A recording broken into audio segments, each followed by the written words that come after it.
तो और सबको बोल दीजिएगा आप लोग कि 17 से बैच शुरू है 11th का, जो भी है सारे बच्चे आ जाएंगे।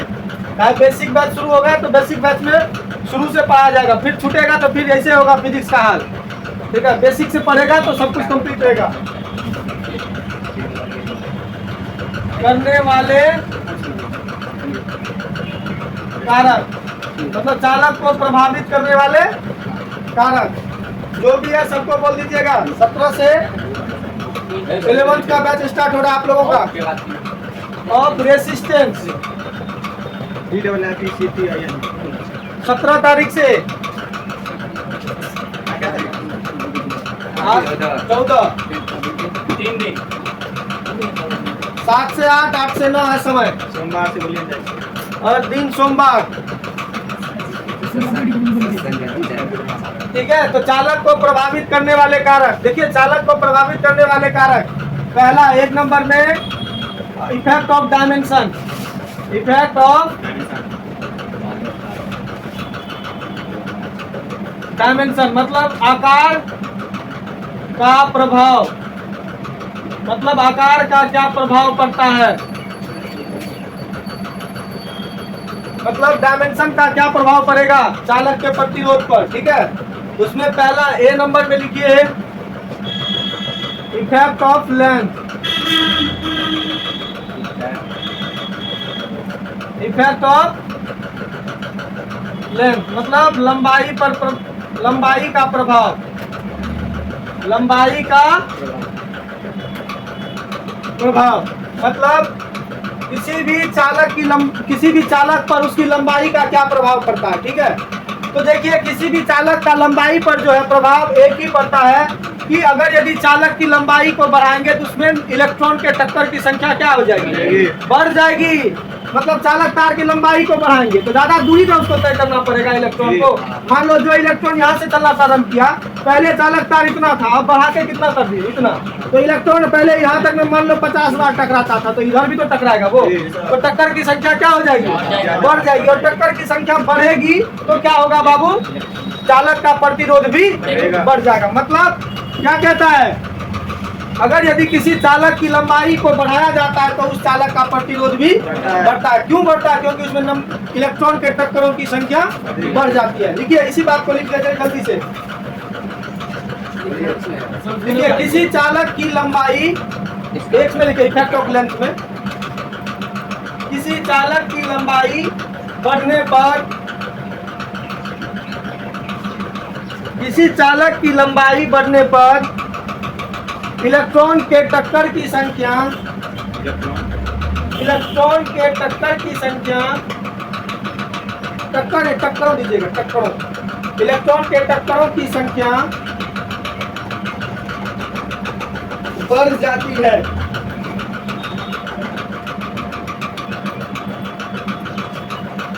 जिसके कारण चालक का प्रतिरोध, जिसके कारण चालक का प्रतिरोध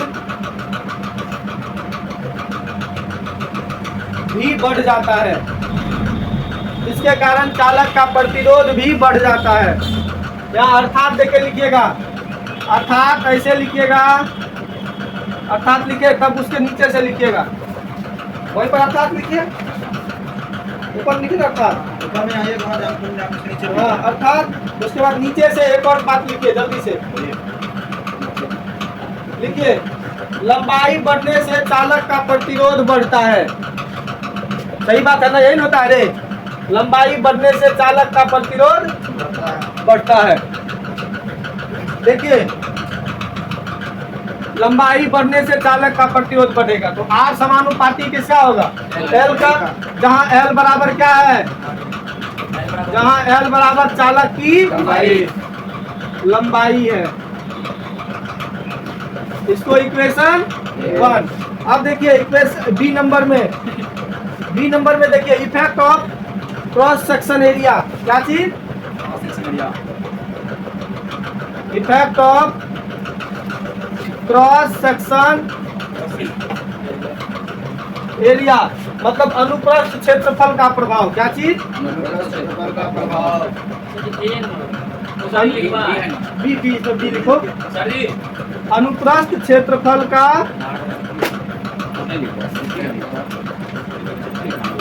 अब मान लो लंबाई वही है, क्या चीज है, लंबाई वही है, उसकी मोटाई को बढ़ा दे। मान लो चौड़ाई वही है, मतलब हमको बनमनखी बस स्टैंड से कहाँ आना है, जेसी साइंस कॉलेज।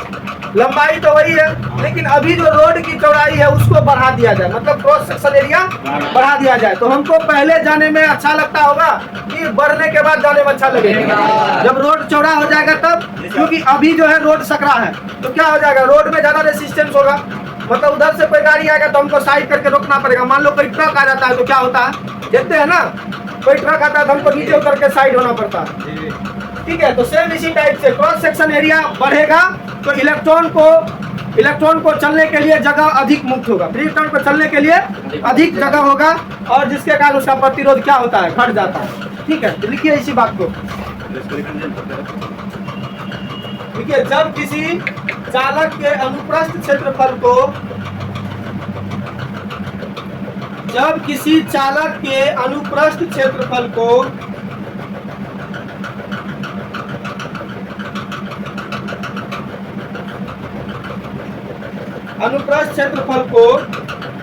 बढ़ाया जाता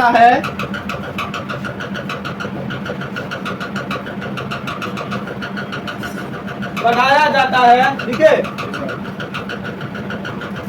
तब मुक्त इलेक्ट्रॉन को गुजरने के लिए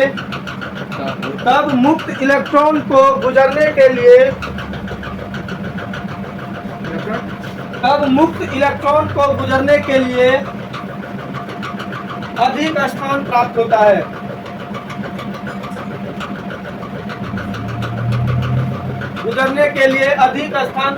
है। जिससे टक्कर की संख्या घट जाती है।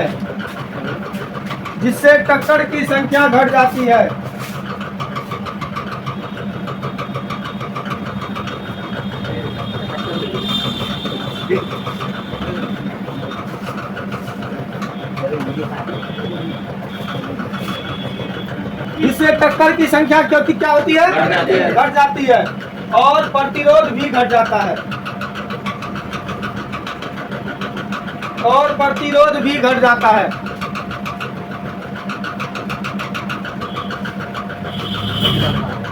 लिखिए अर्थात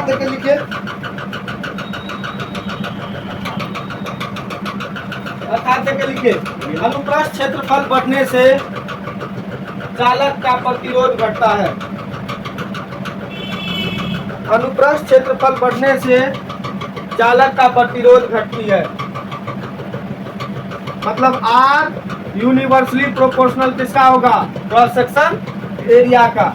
इसको इक्वेशन 2, जहां A बराबर क्या होता है बबुआ, A बराबर क्या होता है, अनुप्रस्थ क्षेत्रफल,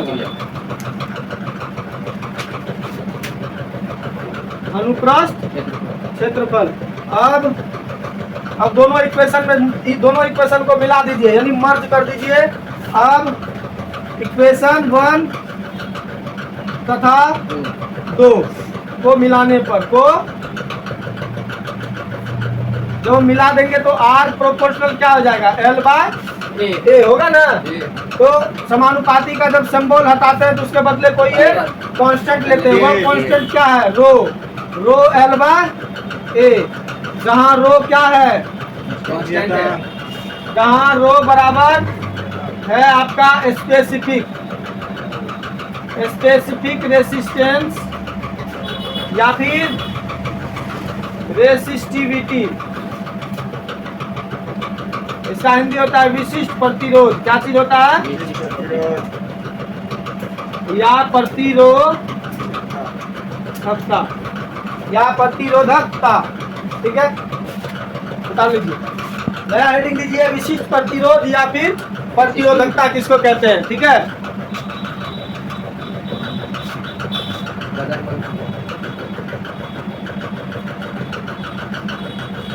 विशिष्ट प्रतिरोध तथा प्रतिरोधकता हेडिंग दे दिए। चलिए ये देखिए, वी नो दैट, इसका हिंदी क्या होगा रे, हम लोग क्या जानते हैं आर इज इक्वल टू क्या होता है, रो एल बाय ए। ठीक है, रो एल बाय ए। तो यहाँ से रो बराबर क्या हो जाएगा बताइए तो, आर ए बटा एल होगा। ये किसका निकालने का फॉर्मूला हो गया, रो का। लेकिन रो का डेफिनेशन क्या होगा, ये देखिए, यदि ए बराबर क्या हो 1 मीटर स्क्वायर और एल बराबर 1 मीटर हो, तब जाके क्या होगा बाबू, तब रो बराबर क्या हो जाएगा, आर के। ये भी 1 ये भी 1, तो किसके बराबर हो जाएगा, आर के बराबर हो जाएगा। मतलब कहने का क्या अर्थ है, इकाई अनुप्रस्थ क्षेत्रफल तथा इकाई लंबाई वाले तार में प्रतिरोध की मात्रा को ही क्या कहते हैं, प्रतिरोधकता कहते हैं। क्या कहते हैं, प्रतिरोधकता। मतलब इकाई अनुप्रस्थ क्षेत्रफल तथा इकाई लंबाई वाले चालक तार में प्रतिरोध को क्या कहते हैं, प्रतिरोधकता कहते हैं। इसको पहले लिख लीजिए, उसके बाद वो डेफिनेशन लिखा देंगे। जल्दी से लिख लीजिए, लिखिए देखिए। अतः देखिए इसका डेफिनेशन क्या होगा, अतः इकाई अनुप्रस्थ क्षेत्रफल तथा इकाई लंबाई वाले तार, अतः इकाई अनुप्रस्थ क्षेत्रफल तथा इकाई लंबाई वाले तार, इकाई अनुप्रस्थ क्षेत्रफल तथा इकाई लंबाई वाले तार के प्रतिरोध को, चालक तार के प्रतिरोध को पहचान दीजिए, लंबाई वाले चालक तार के प्रतिरोध को, आगे सर, चालक तार के प्रतिरोध को, अतः इकाई अनुप्रस्थ क्षेत्रफल तथा इकाई लंबाई वाले चालक तार के प्रतिरोध, ठीक है, इकाई लंबाई वाले चालक तार के प्रतिरोध को प्रतिरोधकता कहते हैं, या फिर विशिष्ट प्रतिरोध कहते हैं। जो लिखना है लिख लो, पैराग्राफ चेंज करके लिखिएगा। लिखिएगा, यह किसी भी चालक के आकार पर निर्भर नहीं करता है। ऑब्जेक्टिव में यह अधिकांश क्वेश्चन आता है कि चालकता किस पर निर्भर नहीं करता है, तो किस पर नहीं करता है, आकार पर। यह किसी भी चालक के आकार पर निर्भर नहीं करता है। अब इसका SI यूनिट जान लेते हैं हम लोग।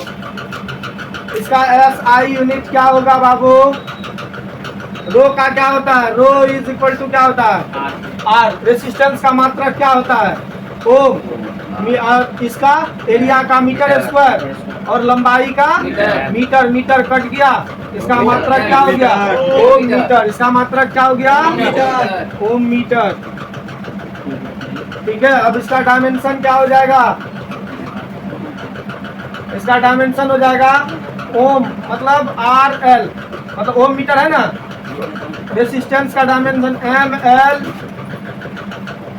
ML2 T-3I-2 इंटू L, तो हो जाएगा ML3T-3I-2। इसका बीमा हो गया।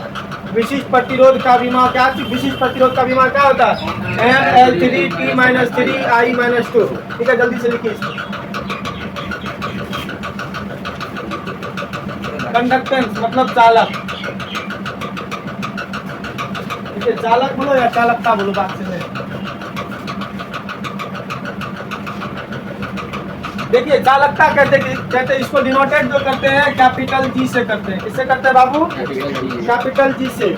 देखिए कंडक्टेंस कहते हैं किसको है, स्पष्ट है ना। देखिए कंडक्टेंस किसको कहते हैं, देखिए कंडक्टेंस मतलब चालकता, मतलब प्रतिरोध घटेगा तब ना चालकता बढ़ेगी। प्रतिरोधक को बढ़ा देंगे तो चालकता बढ़ पाएगी। मतलब किसका, प्रतिरोध का क्या होता है बाबू, उल्टा होता है। प्रतिरोध का उल्टा क्या होता है, चालकता। मतलब प्रतिरोध को उल्टा कर देंगे, मतलब प्रतिरोध कम करेंगे तो चालकता बढ़ेगी, प्रतिरोध को अधिक करेंगे तो चालकता घटेगी। तो कंडक्टेंस किसको कहेंगे, प्रतिरोध के व्युत्क्रम को। अब उल्टा तो नहीं लिखेंगे, उल्टा शब्द बजाने लगता है, तो लिखेंगे प्रतिरोध के व्युत्क्रम को चालकता कहते हैं। लिखिए जल्दी से, लिखिए प्रतिरोध के व्युत्क्रम को, प्रतिरोध के व्युत्क्रम को चालकता कहते हैं। व्युत्क्रम को चालकता कहते हैं। हो गया। देखिए चालकता बराबर क्या होगा बाबू, कंडक्टेंस बराबर क्या हो जाएगा 1 बटा रेसिस्टेंस, मतलब 1 बटा प्रतिरोध। इसको डिनोटेट किससे करते हैं, जी से। जी इज इक्वल टू क्या हो जाएगा 1/r। तो r किसको, r बराबर फॉर्मूला क्या बताए थे, रो एल बाय ए बताए थे ना रे। r इज इक्वल टू क्या होता है रो एल बटा ए। तो a बराबर कहाँ से, a कहाँ चले जाएगा ऊपर, तो रो g बराबर क्या हो जाएगा a बटा रो इंटू एल। ये हो गया क्या चीज, चालकता का फॉर्मूला। अब इसका एसआई यूनिट क्या होगा बाबू, इसका एसआई यूनिट क्या होगा, रेसिस्टेंस का उल्टा, मतलब ये 1 बाय रेसिस्टेंस होता है ना, तो 1 बाय क्या हो जाएगा रेसिस्टेंस का मात्रक ओम। तो यह हो जाएगा उल्टा ओम बोलो, सॉरी पर ओम बोलो या फिर उल्टा ओम बोलो, पर ओम बोलो या फिर उल्टा ओम बोलो। इसका डायमेंशन क्या हो जाएगा, जो रेसिस्टेंस का डायमेंशन है उसका उल्टा हो जाएगा, मतलब जो प्लस में है उसमें वो माइनस में हो जाएगा। तो यहाँ पर m minus l minus 2 3 plus 3 और i प्लस 2। ठीक है, जल्दी से लिखिए इसको।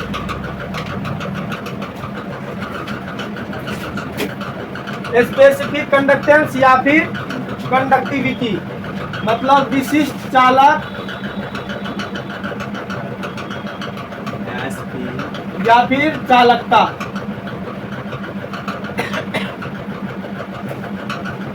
देखिए यह भी एकदम आसान है, यह किसका उल्टा होता है, रेसिस्टिविटी का उल्टा होता है। किसका, प्रतिरोधकता का उल्टा क्या होता है, चालकता। लिखिए प्रतिरोधकता के व्युत्क्रम को, इसको डिनोटेट करते हैं सिग्मा से, स्मॉल सिग्मा से। देखिए प्रतिरोधकता के व्युत्क्रम को, प्रतिरोधकता के व्युत्क्रम को विशिष्ट चालकता कहते हैं, विशिष्ट चालक कहते हैं। प्रतिरोधकता के व्युत्क्रम को विशिष्ट चालक कहते हैं। यहाँ देखिए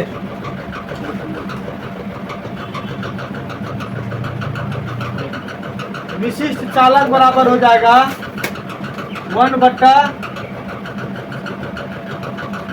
प्रतिरोधकता। तो विशिष्ट चालक को डिनोटेट किससे करते हैं, सिग्मा से। सिग्मा बराबर 1 बाय रो। प्रतिरोधकता को किससे नोट करते हैं, अभी तुरंत बताए, रो से करते हैं ना। तो यहाँ रो का फॉर्मूला भी अभी तुरंत बताए हैं। रो बराबर क्या बताए थे, R L by A. Oh R A by L होगा, आर ए बाय एल, और ये ऊपर चले जाएगा। तो सिग्मा इज इक्वल टू क्या फॉर्मूला आएगा, एल बटा आर ए। मतलब किसका फॉर्मूला हो गया, विशिष्ट चालकता का फॉर्मूला क्या हो गया, एल बटा आर ए। ठीक है, यहाँ लिखेंगे जहाँ सिग्मा इज इक्वल टू क्या रखे, आर ए बटा एल। अब इसका एसआई यूनिट देखिए क्या होगा बाबू, प्रतिरोधकता का मात्रक क्या होता है 1 बाय ओम मीटर होता है, अभी तो बताए। तो ये पलट जाएगा तो क्या हो जाएगा, पर ओम पर मीटर या उल्टा ओम पर मीटर। ठीक है, इसका डायमेंशन क्या हो जाएगा, जो प्रतिरोधकता का डायमेंशन होता है उसका उल्टा, मतलब जो उसमें प्लस में है माइनस में हो जाएगा, जो माइनस में है वो प्लस में। इसका dimension m minus 1 l minus 3 t minus sorry t3 i2। ये दोनों माइनस में था तो इसमें क्या हो जाएगा प्लस। जल्दी इसको उतार लीजिए और